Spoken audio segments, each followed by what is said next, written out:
லேவியர் 11ஆம் அதிகாரம். உண்ணத்தக்க விலங்குகள். ஆண்டவர் மோசேயோடும் ஆரோனோடும் பேசி அவர்களிடம் கூறியது: நீங்கள் இஸ்ரேல் மக்களிடம் கூற வேண்டியது: உலகிலுள்ள உயிரினங்களில் நீங்கள் உண்ணத்தக்கவை இவைகளே. கால்நடைகளில் குளம்புகள் இரண்டாக பிரிந்திருக்கிற விரிசல் குளம்புள்ள அசை போடுபவற்றை நீங்கள் உண்ணலாம். அசை போடும் கால்நடைக்கு விரி குளம்பில்லை எனில் அதனை நீங்கள் உண்ணலாகாது. குறிப்பாக ஒட்டகம் அது அசை போடும், ஆனால் அதற்கு விரிக்குளம்பு இல்லை, எனவே அது உங்களுக்கு தீட்டு. குழிமுயல் அசை போடும், ஆனால் அதற்கு விரிக்குளம்பு இல்லை, எனவே அது உங்களுக்கு தீட்டு. முயல் அசை போடும், ஆனால் அதற்கு விரிக்குளம்பு இல்லை, எனவே அது உங்களுக்கு தீட்டு. பன்றி இரண்டாக பிரிந்திருக்கும் விரிக்குளம்புடையது, ஆனால் அது அசை போடாது, எனவே அது உங்களுக்கு தீட்டு. இவற்றின் இறைச்சியை உண்ணலாகாது. இவற்றின் சடலங்களை தொடவும் கூடாது, இவை உங்களுக்கு தீட்டானவை. நீர்நிலைகளில் இருப்பனவற்றில் நீங்கள் உண்ணத்தக்கவை. கடல்களும் ஆறுகளும் ஆகிய நீர்நிலைகளில் இருப்பனவற்றில் துடுப்பும் செதிலும் உள்ளவை அனைத்தும் நீங்கள் உண்ணத்தக்கவை. ஆனாலும் கடல்களும் ஆறுகளும் ஆகிய நீர்நிலைகளில் செறிந்திருக்கும் உயிரினங்களில் துடுப்பும் செதிலும் அற்றவை உங்களுக்கு அருவருப்பு. அவை உங்களுக்கு அருவருப்பு. அவற்றின் இறைச்சியை உண்ணலாகாது. அவற்றின் சடலங்களை அருவருப்பாக கருதுங்கள். நீர் வாழ்வனவற்றில் துடுப்பு செதிலும் அற்றவையாவும் உங்களுக்கு அருவருப்பு. பறவைகளில் நீங்கள் உண்ணாமல் அருவருக்க வேண்டியவை: கழுகு, கருடன், கடலுரு அஞ்சி, பருந்து, வல்லூறு அதன் இனம், காகம் அதன் இனம், தீக்கோழி, கூகை, சம்பகம், சிறுகழுகு அதன் இனம், ஆந்தை, சகோரம், கோட்டான், நாரை, கூழாக்கடா, குருகு, கொக்கு, ராசாளி அதன் இனம், புழுக்கொத்தி, ஒவ்வால். பறப்பனவற்றில் 4 கால்களால் நடமாடும் ஊர்வனையாவும் உங்களுக்கு அருவருப்பு. ஆயினும் 4 கால்களால் நடமாடியும் தரையில் தத்தி பாயும்படி நெடிய பின்னங்கால்கள் உடையனவற்றை உண்ணலாம். நீங்கள் உண்ணக்கூடியவை: தத்துக்கிளி அதன் இனம், வெட்டுக்கிளி அதன் இனம், மொட்டை வெட்டுக்கிளி அதன் இனம், சுவர்கோழி அதன் இனம். பறப்பனவற்றில் 4 கால்களால் நடமாடும் மற்ற யாவும் உங்களுக்கு அருவருப்பு. அவை உங்களுக்கு தீட்டு. அவற்றின் சடலத்தை தொடுகிறவர் மாலை வரை தீட்டுடையவர். அவற்றின் சடலத்தை எடுப்போர் தம் உடைகளை துவைக்க வேண்டும். மாலை வரை அவர் தீட்டுடையவர். இரண்டாய் பிரிந்த குளம்புகள் இல்லாமலும் அசை போடாமலும் இருக்கும் அனைத்து உயிரினங்களையும் தொடுகிற எல்லோரும் தீட்டுடையவர். 4 கால் உயிர்களில் உள்ளங்கால் ஊன்றி நடக்கும் அனைத்து உங்களுக்கு தீட்டு. அவற்றின் சடலத்தை தொடுகிறவர் மாலை வரை தீட்டுடையவர். அவற்றின் சடலத்தை எடுப்போர் தம் உடைகளை துவைக்க வேண்டும். மாலை வரை அவர் தீட்டுடையவர். அவர் உங்களுக்கு தீட்டு. நிலத்தில் சரிந்திருக்கும் ஊர்வனவற்றில் உங்களுக்கு தீட்டானவை: எலி, சுண்டலி, ஆமை இனம், உடும்பு, அழுங்கு, ஓணான், பல்லி, பச்சுந்தி. ஊர்வனவற்றில் இவை உங்களுக்கு தீட்டு. அவற்றில் செத்ததை தொடுகிறவர் மாலை வரை தீட்டுடையவர். அவற்றில் செத்த ஏதேனும் எதன் மேலாவது விழுந்தால் அது தீட்டுப்படும். அது மரம், பாத்திரமானாலும், உடையானாலும், தோலானாலும், கோணிப்பையானாலும், வேலைக்கு உதவும் எந்த கருவியானாலும், மாலை வரை அது தண்ணீரில் போடப்பட வேண்டும். மாலை வரை அது தீட்டுப்பட்டது, பின்னால் அது தூய்மையாகும். அவற்றுள் ஏதேனும் மண் பாண்டத்துக்குள் விழுந்தால் அது அதனுள் இருக்கும் அனைத்தும் தீட்டுப்பட்டுவிடும். எனவே அது உடைக்கப்பட வேண்டும். உண்ணத்தக்க எந்த உணவிலும் இப்பாண்டத்தை தண்ணீர் பட்டால் அது தீட்டு. அந்த பாண்டத்தில் இருக்கும் எந்த பானமும் தீட்டு. அவற்றின் சடலம் எதன் மீது விழுந்தாலும் அது தீட்டு. அடுப்போ சமையல் பாண்டமோ எனில் அவை உடைக்கப்பட வேண்டும். அவை உங்களுக்கு தீட்டு, ஏனெனில் அவை தீட்டுப்பட்டிருக்கும். நீரூற்றும் மிகுந்த நீருள்ள கிணறும் எனில் அவை தூய்மையாயிருக்கும். ஆனால் அவற்றின் சடலம் தொடும் பகுதி தீட்டுப்பட்டது. விதைக்கிற தானியத்தின் மீது அவற்றை விழுந்தால் அது தீட்டன்று. தண்ணீர் விடப்பட்ட விதை மேல் விழுந்தால் அது தீட்டாகும். உங்கள் உணவுப் பொருளான கால்நடை ஒன்று சாக அதன் சடலத்தை தொடுகிறவர் மாலை வரை தீட்டுடையவர். அதன் சடலத்தை தின்பவர் தம் உடைகளை துவைக்க வேண்டும். அவர் மாலை வரை தீட்டுடையவர். மேலும் அதன் சடலத்தை எடுத்து போகிறவரும் தம் உடைமைகளை துவைக்க வேண்டும். அவர் மாலை வரை தீட்டுடையவர். தரையில் நகர்ந்து செல்லும் ஊர்வன அனைத்தும் அருவருப்பானவை. அவற்றை உண்ணலாகாது. நிலத்தில் ஊர்வனவற்றையும் வயிற்றால் நகர்வனவற்றையும் 4 காலால் ஊர்வனவற்றையும் பல காலுள்ள எதையும் உண்ணலாகாது. அவை அருவருப்பு. நகருகிற எந்த ஊர்வனவும் உங்களுக்கு தீட்டுப்படுத்தலாகாது. அவற்றால் தீட்டுப்படாமல் இருங்கள், ஏனெனில் அவற்றால் நீங்கள் தீட்டுப்படுவீர்கள். நான் உங்கள் ஆண்டவராகிய கடவுள். எனவே உங்களை தூய்மைப்படுத்தி தூயவராயிருங்கள். ஏனெனில் நான் தூயவர். நிலத்தில் ஊறுவனவற்றில் உங்களை தீட்டுப்படுத்தலாகாது. உங்கள் கடவுளாயிருக்குமாறு உங்களை எகிப்திலிருந்து வெளிக்கொணர்ந்த ஆண்டவர் நானே. நீங்கள் தூயவராயிருங்கள், ஏனெனில் நான் தூயவர். விலங்கினம், பறவைகள், நீர் வாழும் எல்லா உயிரினங்கள், நிலத்தில் நகரும் உயிரினங்கள் ஆகியவை பற்றிய சட்டம் இதுவே.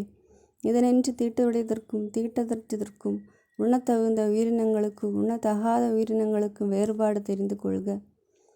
12ஆம் அதிகாரம். பெயர்கால பெண்களை தூய்மைப்படுத்துதல்.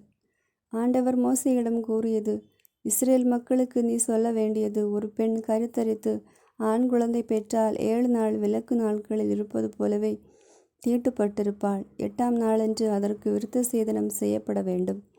தொடர்ந்து வரும் 33 நாட்கள் அவள் தன் உதிர தீட்டு நாட்கள் முடியும் வரை தூயதான எந்த பொருளையும் தொடலாகாது, தூய தலத்திற்குள் வரலாகாது. அவள் பெண் குழந்தை பெற்றால் 2 வாரம் விலக்கு நாட்களில் இருப்பது போலவே தீட்டாயிருப்பாள். பின்னர் 66 நாள் தன் உதிர தீட்டில் இருப்பாள். குழந்தை பெற்றவள் அது ஆணாக இருப்பினும் பெண்ணாக இருப்பினும் தூய்மையடையும். கால கெடுவிற்கு பின்னர் ஓராண்டு நிறைவுற்ற செம்மறி ஒன்றை எரிபலியாகவும் புறா குஞ்சு அல்லது காட்டுப்புறா ஒன்றை பாவம் போக்கும் பலியாகவும் குருவிடம் சந்திப்பு கூடார நுழைவாயிலுக்கு கொண்டு வர வேண்டும். அதனை அவர் ஆண்டவர் திருமுன் கொண்டு வந்து அவளுக்கு கரை நீக்கம் செய்வார். அவள் தன் உதிர ஊறல் தீட்டிலிருந்து தூய்மையாவாள். இது ஆண் அல்லது பெண் குழந்தை பெற்றவருக்கு விதிக்கப்படும் சட்டம். ஆட்டுக்குட்டி கொண்டு வர வசதி இல்லாதவள் 2 காட்டுப்புறாக்களையோ 2 புறா குஞ்சுகளை கொண்டு வந்து ஒன்றை எரிபலியாகவும் மற்றதை பாவம் போக்கும் பலியாகவும் படைத்த அவற்றால் குரு அவளுக்கு கரை நீக்கம் செய்வார். அப்போது அவள் தூய்மையாவாள். 13ஆம் அதிகாரம். தொழுநோய் பற்றிய சட்டங்கள். ஆண்டவர் மோசேயிடமும் ஆரோனிடம் உரைத்தது: ஒருவர் உடலில் தோல் மீது தொழுநோய் போன்று ஏதேனும் தடிப்போ சொறிசிறங்கோ வெண்படலமோ தோன்ற அது தொழுநோயென ஐயமுற்றால் அவர் குருவாகிய ஆரோனிடம் அல்லது குருக்களாகிய அவர் புதல்வர் ஒருவரிடம் கொண்டு வரப்பட வேண்டும். அவர் உடலில் நோயிருக்கும் இடத்தை குரு பார்த்து அந்த இடத்தில் ரோமம் வெண்மையாக மாறி நோயிருக்கும் பகுதி அவர் உடலில் உள்ள மற்ற தோர் பகுதிகளை விட குளிர்ந்திருந்தால் அது தொழுநோய். அவரை பார்த்த குரு அவரை தீட்டுடையவர் என முடிவு செய்வார். அவர் உடலின் மேல் வெள்ளப்படலம் இருந்தும் அந்த இடம் மற்ற பகுதிகளில் உள்ள தோலை விட குழிவாயிராமல் அதன் மீதுள்ள ரோமம் வெண்மை ஆகாமலும் இருந்தால் குரு அவரை 7 நாள் அடைத்து வைப்பார். 7ஆம் நாள் அவரை பார்க்கும்போது நோய் பரவாமல் குறைந்திருந்தால் மீண்டும் 7 நாள் குரு அவரை அடைத்து வைப்பார். 7ஆம் நாளில் மீண்டும் அவரை அழைத்து பார்வையிடுவார். நோய் பரவாமல் குறைந்திருந்தால் அவர் தூய்மையானவர் என குரு தீர்ப்பு சொல்வார். அது சொறிசிறங்கு. அவர் தம் உடைகளை துவைக்க வேண்டும். அவர் தீட்டற்றவர் என அறிவிக்கப்பட்டவர் தம்மை குருவுக்கு காட்டிய பின் மறுபடியும் சொறிசிறங்கு அவர் உடலில் ஏற்பட்டால் அவர் தம்மை குருவிடம் காட்ட வேண்டும். மீண்டும் சொறிசிறங்கு அவர் உடலில் இருப்பதை குரு கண்டால் அவர் தீட்டுடையவர் என அறிவிப்பார். அது தொழுநோய். ஒரு மனிதர் தொழுநோயாளி எனில் அவர் குருவிடம் கொண்டு வரப்படுவார்.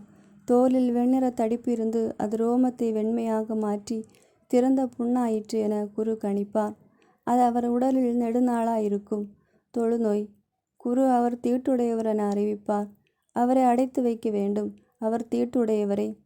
வெண்குட்டம் உடலில் பரவி நோயாளியின் கால் தொடங்கி தலைவரை குரு காண்கிற எல்லா இடங்களிலும் தோலில் படர்ந்திருந்தால் அவரை சோதித்து பார்க்க வேண்டும். அவர் உடல் முழுவதும் நோயை படர்ந்திருந்தால் அவர் தீட்டற்றவர் என குரு அறிவிப்பார். உடல் முழுவதும் வெண்மையாகிவிட்டதால் தீட்டற்றவர். ஆனால் திறந்த புண் காணப்படும் நாளில் அவர் தீட்டுள்ளவர். எனவே திறந்த புண்ணை கண்டால் அவர் தீட்டுள்ளவர் என அறிவிப்பார். திறந்த புண் தீட்டுடையது, அது தொழுநோய். திறந்த புண் மாறி வெண்ணிறம் அடைந்தால் அவர் குருவிடம் வருவார். குரு அவரை சோதித்து பார்ப்பார். நோய் தழும்பு வெண்மையாகி மாற்றினில் அவர் தீட்டற்றவர் என குரு அறிவிப்பார். அவர் தீட்டற்றவர். உடலில் கட்டி ஏற்பட்டு அது குணமாகி கட்டி இருந்த இடத்தில் வெள்ள தடிப்பு அல்லது சிவப்பு கலந்த வெண்மை மறு தோன்றினால் அதனை குருவுக்கு காட்ட வேண்டும்.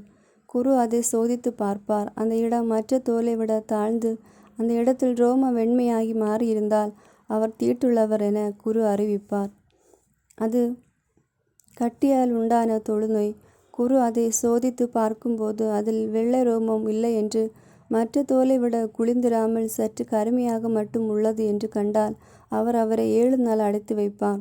தோலில் புள்ளி படர கண்டால் அது தொழுநோய், அவர் தீட்டு உடையவர் என குரு அறிவிப்பார். வெள்ளை பரவாமல் அது இருந்த இடத்தில் மட்டும் இருந்தால் அது கட்டியின் தழும்பு, எனவே அவர் தீட்டு அற்றவர் என குரு அறிவிப்பார். ஒருவரது உடலில் நெருப்பு பட்டதானால் தீக்காயம் ஏற்பட்டு நெருப்பு பட்ட இடத்தில் சிவப்பு அல்லது வெண்மையான மறு தோன்றினால் அவரை குரு சோதித்து பார்க்க வேண்டும். அந்த மருவில் ரோம வெண்மையாக மாற அந்த இடம் தோலை பார்க்கிலும் குழியாக இருந்தால் அது நெருப்பினால் ஏற்பட்ட தொழுநோய், அவர் தீட்டுள்ளவர் என குரு அறிவிப்பார். அது தொழுநோய்தான். அதை சோதித்து பார்க்கும் குரு அந்த மருவில் வெள்ளை ரோமம் இல்லை என்றும் மற்ற தோலை விட குளிர்ந்திராமல் சற்று கருமையாக உள்ளது என்று கண்டால் அவரை 7 நாள் தனியாக வைப்பார். 7ஆம் நாளில் அவரை சோதித்து பார்த்து தோலில் அது பரவி இருந்தால் அவர் தீட்டுள்ளவர் என குரு அறிவிப்பார். அது தொழுநோய். மறுதோலில் பரவாமல் அவ்விடத்திலேயே சற்று கருமையாக இருந்தால் அது நெருப்பினால் ஏற்பட்ட தடிப்பு, அவர் தீட்டற்றவர் என குரு அறிவிப்பார். அது நெருப்பால் ஏற்பட்ட வடு. ஆணுக்கோ பெண்ணுக்கோ தலையிலோ தாடையிலோ நோய் ஏற்பட்டால் குரு அந்த நோயை சோதித்து பார்க்க வேண்டும். நோயுள்ள இடம் குழிவாயும் ரோமம் பொன்னிறமாகவும் குறைவாகவும் இருந்தால் தீட்டு என குரு அறிவிப்பார். அது தாடையிலோ தலையிலோ ஏற்படும் சொறி வகையான தொழுநோயாகும். குரு அதை சோதித்து பார்த்து அவ்விடத்தில் மற்ற தோலை விட குளிர்ந்திராமல் கருப்பு ரோமம் இல்லை என்றால் குரு 7 நாள் அவரை தனியாக வைப்பார். 7ஆம் நாளில் அவரை குரு சோதித்து பார்ப்பார். அது சொறி படராமலும் அங்கு மஞ்சள் ரோமம் இல்லாமலும் மற்ற தோலை விட குழிவில்லாமலும் இருந்தால் அவர் சொறி இருக்கும் இடம் நீங்களாக மற்ற இடங்களை சிரித்து கொள்வார். மீண்டும் குரு அவரை 7 நாள் தனியாக வைப்பார். 7ஆம் நாளில் குரு சோதித்து பார்க்கும்போது தோலில் சொறி பரவாமல் மற்ற தோலை விட குளிர்ந்திராமல் இருந்தால் அவர் தீட்டற்றவர் என அறிவிப்பார். தம் ஆடைகளை துவைத்த பின் அவர் தூய்மையாவார். தூய்மையானவராக அறிவிக்கப்பட்ட பின் உடலில் சொறி படர்ந்தால் குரு அவரை சோதித்து பார்ப்பார்.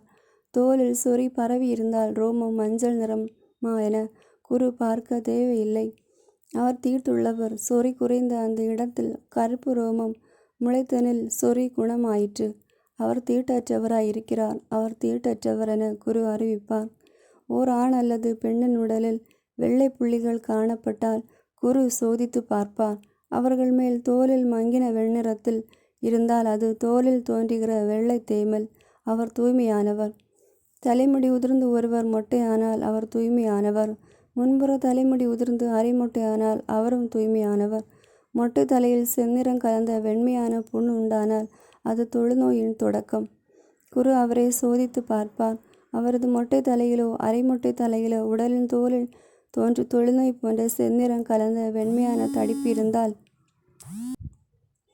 அவர் தொழுநோயாளி, அவர் தீட்டுள்ளவர், அவர் தீட்டுள்ளவர் என குரு அறிவிப்பார். ஏனெனில் நோய் அவர் தலையில் உள்ளது. தொழுநோயால் பாதிக்கப்பட்டவர் கிழிந்த உடை அணிந்து தலை வாராமலும் மேல்தட்டை மறைத்து கொண்டு தீட்டு தீட்டு என குரல் எழுப்ப வேண்டும்.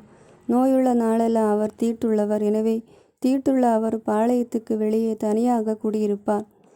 ஆட்டு ரோமம் அல்லது பஞ்சு நூலால் செய்யப்பட்ட உடையில் அல்லது பஞ்சு நூலும் ஆட்டு ரோமமும் சேர்த்து நெய்யும் பாவில் அல்லது ஊடு நூலில் அல்லது தோலாடையில் அல்லது தோலால் செய்யப்பட்ட எதிலும் தொழுநோயின் அடையாளம் தோன்றி உடையிலோ தோலாடையிலோ பாவிலோ ஊடுநீலோ தோல் அல்லது தோலினால் செய்யப்பட்ட எதிலாவது நோய் பச்சை அல்லது சிவப்பு நிறமாக காணப்பட்டால் அது தொழுநோய். குருவுக்கு அதை காட்ட வேண்டும். குரு அந்த நோயை சோதித்து பார்த்து நோய் தீண்டியவரை 7 நாள் தனியாக வைத்து 7ஆம் நாளில் அதை கவனிக்க வேண்டும். உடையிலோ பாவிலோ ஊடு நூலிலோ தோல் உடையிலோ தோலால் செய்யப்பட்ட எதிலோ இருந்தால் அது வளரும் தொழுநோய், அது தீட்டானது. அந்த நோயுள்ள ஆட்டு ரோமத்திலோ பஞ்சு நூலாலோ ஆன உடையையும் பாவையும் ஊடு நூலையும் தோலாடையையும் தோலால் செய்யப்பட்ட எதையும் சுட்டரிக்க வேண்டும். ஏனெனில் அது வளரும் தொழுநோய், அது நெருப்பில் சுட்டரிக்கப்பட வேண்டும். உடையிலோ பாவிலோ நூலிலோ தோலால் செய்யப்பட்ட எதிலோ அந்த நோய் பரவவில்லை என குரு கண்டால் குரு நோய் தீண்டியதை கழுவி சொல்லி 2ஆம் முறையும் 7ஆம் நாள் தனியாக வைப்பார். அது கழுவப்பட்ட பின் அதை சோதித்து பார்ப்பார். நோய் தீண்டிய பகுதி நோய் பரவாதிருக்கும் நிறம் மாறாதிருந்தால் அது தீட்டானது, அது உட்புறம் இருந்தாலும் வெளிப்புறம் இருந்தாலும் அதை நீ நெருப்பில் சுட்டரிக்க வேண்டும். கழுவப்பட்ட பின் நோய் குறைந்து விட்டது என குரு கண்டால் அந்த பகுதியை உடையிலிருந்து, தோல் ஆடையிலிருந்து அல்லது பாவு அல்லது ஊடு நூலிலிருந்து கிழித்தெறிந்து விட வேண்டும். ஆடையிலோ பாவிலோ ஊடு நூலிலோ தோலால் செய்யப்பட்ட எதிலோ நோய் மீண்டும் காணப்படுமாயின் அது பரவும். எனவே நோய் தீண்டியதை நெருப்பில் எரிக்க வேண்டும். ஆடையோ பாவோ ஊடு நூலோ தோலால் செய்யப்பட்ட எதுவோ கழுவிய பின் அந்த நோய் நீங்கிய போகும். 2ஆம் முறை கழுவிய பின் அது தூய்மையானதாகும். ஆட்டு ரோம உடை, பஞ்சு நூல், உடைப்பாவு நூல், ஊடு நூல், தோலால் செய்யப்பட்ட பை ஆகியவற்றில் எதுவும் தீட்டு உடையதா தீட்டு அற்றதா என அறிவதற்கு தொழுநோய் பற்றிய சட்டம் இதுவே. 14ஆம் அதிகாரம். தொழுநோய் கண்டபின் தூய்மை செய்தல். ஆண்டவர் மோசேயிடம் கூறியது: தொழுநோயாளியின் தீட்டு அகற்றும் நாளில் அவரை குறித்த சட்டம் அவர் குருவிடம் அழைத்து வரப்பட வேண்டும். குரு பாளையத்திற்கு வெளியே வந்து அவரை சோதித்து பார்க்க வேண்டும். தொழுநோயாளியின் நோய் குணமாயிற்று என குரு கண்டால் தீட்டு அகற்றப்பட இருப்போரை உயிருள்ள குறையற்ற 2 கருவிகளையும் 2 கேதுரு மரக்கட்டையையும் கருசிவப்பு நூலையும் ஈசோப்பையும் வாங்கி வருமாறு பணிப்பார். மண்பாண்டத்தில் ஊற்றிய ஊற்று நீரில் குருவி ஒன்றின் கழுத்தை அரிப்பார். உயிருள்ள குருவியையும் கேதுரு மரக்கட்டையையும் கருசிவப்பு நூலையும் யூசோப்பையும் எடுத்து அவை அனைத்தையும் உயிருள்ள குருவியையும் ஊற்று நூறில் கழுத்தறுக்கப்பட்ட குருவியின் குருதியில் தேய்ப்பார். தொழுநோயால் ஏற்பட்ட தீட்டை அகற்றப்படவிருப்போரின் மீது 7 முறை தெளித்து அவரது தீட்டை அகற்றுமாறு உயிருள்ள குருவியை திறந்த வெளியில் விட்டு விடுவார். தீட்டு அகற்றப்படுவோர் தம் உடைகளை துவைத்து தம் தலையை மழித்து நீராடியதும் தூய்மையாவார். பின்பு பாளையத்திற்கு சென்று 7 நாள் தம் கூடாரத்துக்கு வெளியே தங்கியிருப்பார். 7ஆம் நாளில் தம் முடி, தம் தலை, தாடி, புருவம் மற்றும் ரோமம் அனைத்தையும் மழுங்க சிரைத்து தம் உடலை நன்கு கழுவி தூய்மையாவார். 8வது நாள் 1 வயது நிரம்பிய பழுதற்ற ஒரு ஆட்டையும் 2 கிடாய் குட்டிகளையும் 20 அடி அளவில் 10ல் 3 பங்கு மாவை எண்ணெயில் பிசைந்து தயாரித்த உணவு படையலையும் ஆளாக்கு எண்ணெயையும் கொண்டு வர வேண்டும். தூய்மைப்படுத்தவிருக்கும் குரு தீட்டு அகற்றப்படவிருக்கும் மனிதரையும் பலி பொருட்களையும் சந்திப்பு கூடார வாயிலுக்கு கொண்டு வருவார். பின்னர் குரு ஆளாக்கு எண்ணெயும் கிடாய் குட்டிகளில் ஒன்றையும் குற்ற நீக்கும் பலியாக ஒப்படைப்பார். ஆண்டவர் திருமுன் ஆரத்தி பலியாக அவற்றை செலுத்துவார். பாவம் போக்கும் பலிக்கும் எரிபலிக்கும் உரியவற்றை வெட்டும் தூய இடத்தில் கிடாய் குட்டியையும் வெட்டுவார். இந்த குற்றப்பழி நீக்கும் பலி பாவம் போக்கும் பலி போன்று குருவு கூறியது, ஏனெனில் அது மிகவும் தூய்மையானது. குற்றம் நீக்கும் பலியின் குருதியில் குரு சிறிது எடுத்து தீட்டு அகற்றப்படவிருப்போரின் வலக்காது மடல், வலக்கை பெருவிரல், வலக்கால் பெருவிரல் ஆகியவற்றின் மீது பூசுவார். பின்பு குரு அந்த ஆளாக்கு எண்ணெயில் சிறிது தன் இடக்கையில் ஊற்றி தன் வலக்கை விரலை அதில் தோய்த்து 7 முறை அந்த எண்ணெயை ஆண்டவர் திருமுன் தெளிப்பார். தன் கையில் எஞ்சியிருக்கும் எண்ணெயில் சிறிது எடுத்து தீட்டு அகற்றப்படவிருப்போரின் வலக்காது மடல், வலக்காய் பெருவிரல், வலக்கால் பெருவிரல் ஆகியவற்றின் முன்பு பூசிய குற்றப்பழி நீக்கும் பலி குருதியின் மீது அவர் பூசுவார். பின்னர் அவர் தம் கையில் எஞ்சியிருக்கும் எண்ணெயை தீட்டு அகற்றப்படவிருப்போரின் தலையில் தடவி அவருக்காக ஆண்டவர் திருமுன் கரை நீக்கம் செய்வார். பாவம் போக்கும் பலியை செலுத்தி தீட்டு அகற்றப்பட இருப்போருக்கு தீட்டு தீங்க கரை நீக்கம் செய்வார். பின்னர் எரிபலிக்குரியதை வெட்டுவார். எரிபலியையும் உணவு படையிலையும் பலிபீடத்தில் படைப்பார். இவ்வாறு குரு கரை நீக்கம் செய்ய அந்த மனிதர் தூய்மை ஆவார். இவற்றை செலுத்த இயலாத ஏழையாயிருந்தால் அவர் குற்றப்பழி நீக்கதற்கான ஆரத்தி பலியாகவும் குறை நீக்கும் பலியாகவும் ஒரு கிடாய் குட்டியையும் உணவு பலியாக 20 படி அளவில் மரக்காலில் 10ல் 1 பங்கு மாவை எண்ணெயில் பிசைந்து தயாரித்த உணவு படையிலையும் ஆளாக்கு எண்ணெயும் தம் நிலைக்கேற்ப 2 புறாக்களையோ புறா குஞ்சுகளையோ கொண்டு வர வேண்டும். ஒன்று பாவம் போக்கும் பலி, மற்றது எரிபலி. அவற்றை அவர் 8ஆம் நாளில் சந்திப்பு கூடார வாயிலில் ஆண்டவர் திருமுன் தம் தீட்டை அகற்றிக் கொள்வதற்காக கொண்டு வர வேண்டும்.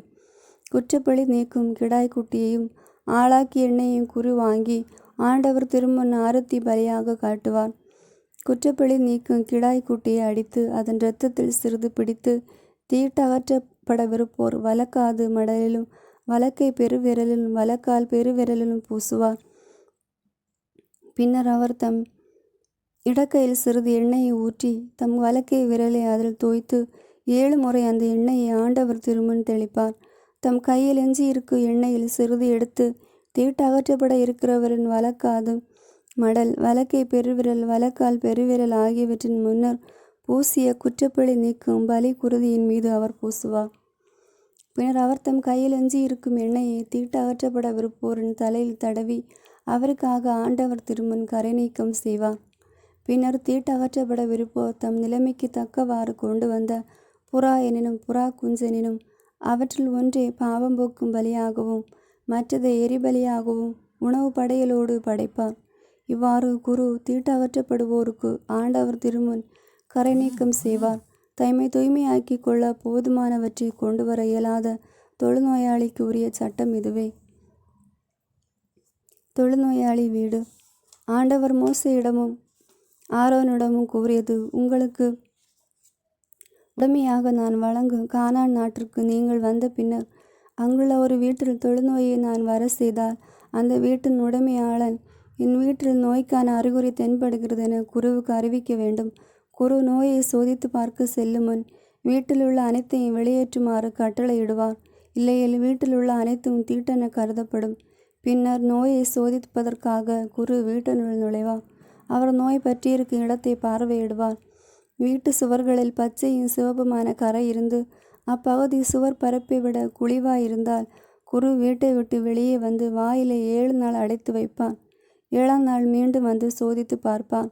அந்த நோய் சுவர்களில் பரவ கண்டால் அந்த இடத்தில் உள்ள கரைகளை பெயர்த்து நகருக்கு வெளியே தீட்டான இடத்தில் போட பணிப்பார்.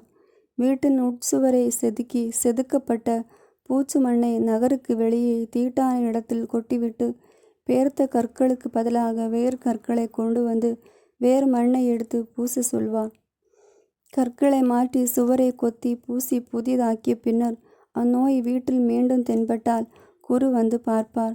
நோய் வீட்டில் இடம்பெற்றதெனில் அது வளரும் தொழுநோய், அது தீட்டு. எனவே வீட்டை இடித்து அதன் மரங்களையும் மண்ணையும் நகருக்கு வெளியே தீட்டான இடத்தில் கொட்ட வேண்டும். வீடு அடைக்கப்பட்டிருந்த நாட்களில் அதனுள் செல்பவன் மாலை வரை தீட்டுள்ளவன். வீட்டிலே படுத்திருந்தவனும் அவ்வீட்டில் உணவு உண்டவனும் தங்கள் உடைகளை வெளுக்க வேண்டும். குரு வீடு பூசப்பட்ட பின் மீண்டு வந்து அங்கு நோய் பரவையில்லை என கண்டால் அந்த வீடு தூயதென அறிவிப்பார். ஏனெனில் நோய் குணமாகிவிட்டது. வீட்டின் கரையை நீக்க 2 குருவிகள், கேதுரு கட்டை, சிவப்பு நூல், ஈசோப்பு ஆகியவற்றை குரு எடுப்பார். ஒரு குருவியை மண்பாண்டத்திலுள்ள ஊற்று நீரில் கொல்வார். கேதுரு கட்டையும் ஈசோப்பையும் சிவப்பு நூலையும் உயிருள்ள குருவியையும் கொல்லப்பட்ட அக்குருவியின் குருதியிலும் ஊற்று நீரிலும் தோய்த்து வீட்டின் மேல் 7 தரம் தெளிப்பார். குருவியின் குருதி, ஊற்று நீர், உயிருள்ள குருவி, கேதுருக்கட்டை, ஈசோப்பு, சிவப்பு நூல் இவற்றால் கரை நீக்கம் செய்வார். உயிருள்ள குருவியை குடியிருப்புக்கு வெளியே மைதானத்தில் விட்டுவிட வேண்டும். இவ்வாறு வீட்டிற்கான கரை நீக்கம் செய்ததும் அது தூய்மையாகும். இது அனைத்தும் தொழுநோய்க்கும், சொறிக்கும், உடைப்பத்துக்கும், வீட்டு நோய்க்கும், வீக்கம், சிரங்கு, வெள்ளை மறு ஆகியவற்றிற்கான சட்டம். எப்போது தீட்டு எப்போது தூய்மை என முடிவு செய்வதற்குரிய தொழுநோய்க்கான சட்டமும் அதுவே. 15ஆம் அதிகாரம். உடலில் ஏற்படும் தூய்மையற்ற ஒழுக்கு. ஆண்டவர் மோசேயிடம் ஆரோனிடம் கூறியது, இஸ்ரேல் மக்களுக்கு நீங்கள் கூற வேண்டியது, ஒருவனுக்கு விந்து ஒழுக்கு இருப்பின் உடலிலிருந்து அது வெளிப்பட்டாலும் உடலில் வைக்கப்பட்டாலும் அது அவனுக்கு தீட்டு. விந்து ஒழுக்கு உடையவன் படுக்கும் படுக்கை அனைத்தும் தீட்டு. அவன் அமரும் இருக்கை அனைத்தும் தீட்டை. அவன் படுக்கையை தொடுபவன் தன் உடைகளை துவைத்து தண்ணீரில் முழுக வேண்டும். மாலை மட்டும் அவன் தீட்டுடையவன். விந்து ஒழுக்கு உடையவன் அமர்ந்தவற்றின் மீது அமர்பவனும் தன் உடைகளை துவைத்து தண்ணீரில் முழுக வேண்டும். மாலை மட்டும் அவன் தீட்டுடையவன். அவன் உடலை தொடுபவனும் தன் உடைகளை துவைத்து தண்ணீரில் முழுக வேண்டும். மாலை மட்டும் அவன் தீட்டுடையவன். அவன் தீட்டற்ற ஒருவன் மீது உமிழ்ந்தால் இவன் தன் உடைகளை துவைத்து தண்ணீரில் முழுக வேண்டும். மாலை மட்டும் அவன் தீட்டுடையவன். அவன் ஏறி பயணம் செய்பவை அனைத்தும் தீட்டு. அவன் அடியில் இருக்கும் எதையும் தொடுபவன் ஒவ்வொருவனுக்கும் மாலை மட்டும் தீட்டுடையவன். அதை சுமப்பவன் தன் உடைகளை துவைத்து தண்ணீரில் முழுக வேண்டும். மாலை மட்டும் அவன் தீட்டுடையவன். அவன் தன்னை தண்ணீரில் கழுவாதிருக்கையில் தன் கையால் எவனையும் தொட்டாலும் அவனும் தன் உடைகளை துவைத்து தண்ணீரில் முழுக வேண்டும். மாலை மட்டும் அவன் தீட்டுடையவன். அவன் தொடும் மண்பாண்டம் உடைக்கப்பட வேண்டும். மரக்கலும் தண்ணீரில் அலசப்பட வேண்டும். அவனது ஒழுக்கு நின்று தீட்டு அகன்றால் அவன் தன்னை தீட்டகற்ற 7 நாள் காத்திருக்க வேண்டும். பின்பு அவன் தன் உடைகளை துவைத்து தன் உடலை ஊற்று நீரில் கழுவியதும் அவனது தீட்டு அகலும். 8ஆம் நாள் 2 காட்டுப்புறாக்களை அல்லது புறா குஞ்சுகளை சந்திப்பு கூடார வாயிலில் ஆண்டவர் திருமுன் குருவிடம் கொடுக்க வேண்டும். குரு அவற்றில் ஒன்றை பாவம் போக்கும் பலியாகவும் மற்றது எரிபலியாகவும் செலுத்தி அவனுக்காக ஆண்டவர் திருமுன் பாவ கழுவாய் நிறைவேற்றுவார். விந்து கழிந்தவனும் தன் உடலை கழுவுவான். மாலை மட்டும் அவன் தீட்டுடையவன். விந்து வட்ட தோலும் உடையும் நீரால் கழுவப்பட வேண்டும். மாலை மட்டும் அவை தீட்டாயிருக்கும். அவனுடன் அவன் மனைவி படுத்திருந்தால் இருவருமே தண்ணீரில் முழுக வேண்டும். மாலை மட்டும் அவர்கள் தீட்டாயிருப்பார். மாத விலக்கில் இரத்த பெருக்குடைய பெண் 7 நாள் விலக்காயிருப்பாள். அவளை தொடுபவர் மாலை மட்டும் தீட்டாயிருப்பார். மாத விலக்கின் போது எதன் மீது படுக்கிறாளோ எவற்றின் மீது அமர்கிறாளோ அவ அனைத்தும் தீட்டே. அவள் படுக்கையை தொடுபவர் அனைவரும் தம் உடைகளை துவைத்து நீரில் முழுக வேண்டும். மாலை மட்டும் அவர்கள் தீட்டாயிருப்பார். அவள் அமரும் மனையை தொடுபவள் தன் உடைகளை துவைத்து தண்ணீரில் முழுக வேண்டும். மாலை மட்டும் அவன் தீட்டாயிருப்பான். அவள் படுக்கையின் மீது அவள் அமர்ந்து மனைவியின் மீது எதையாகிலும் தொட்டவனும் மாலை மட்டும் தீட்டாயிருப்பான். ஒருவன் அவளுடன் படுக்கையில் படுத்து கொண்டு அவள் தீட்டு அவன் மீது பட்டது என்றால் அவன் 7 நாள் தீட்டு உடையவன். அவன் படுக்கும் படுக்கை அனைத்தும் தீட்டை. பெண் ஒருத்திக்கு உரிய மாத விலக்கு நாள் கடந்தும் உதரப்பெருக்கு நீடித்தால் அந்த நாட்கள் எல்லாம் விலக்கு நாட்களைப் போல் தீட்டானவையே. அந்த நாட்கள் எல்லாம் அவள் படுக்கும் படுக்கை அனைத்தும் விலக்கு கால படுக்கைக்கு ஒத்ததே. அவள் அமரும் அவனத்தின் தீட்டு காலத்தை போன்றே விலக்காயிருக்கும். அவற்றை தொடுபவர் தன் உடைகளை துவைத்து நீரில் மூழ்க வேண்டும். மாலை மட்டும் அவன் தீட்டாயிருப்பான். அவள் தன் இரத்த பெருக்கு நின்ற பின் 7 நாள் கழித்த பின் தீட்டற்றவள் ஆவாள். 8ஆம் நாள் 2 காட்டுப்புறாக்களையோ புறா குஞ்சுகளையோ சந்திப்பு கூடார வாயிலில் குருவிடம் கொண்டு வருவாள். குரு அவற்றில் ஒன்றை பாவம் போக்கும் பலியும் மற்றது எரிபலியும் ஆக்கி அவளுக்காக ஆண்டவர் திருமுன் பாவ கழுவாய் நிறைவேற்றுவார். இஸ்ரேல் மக்கள் தங்கள் நடுவே இருக்கும் எனது தங்குமிடத்தை தீட்டாக்கி சாகாதபடிக்கு நீங்கள் அவர்கள் தீட்டுகளிலிருந்து அவர்களை விலக்கி வைக்க வேண்டும். விந்து ஒழுகினாலும் விந்து அழிவினாலும் தீட்டானவனுக்கும் தன் விலக்கினால் நோயுற்றவளுக்கும் உடல் தூய்மையற்ற ஆணுக்கும் பெண்ணுக்கும் தீட்டா இருப்பவளோடு படுத்தவனுக்கும் உரிய சட்டம் இதுவே. ஆமென். God bless you.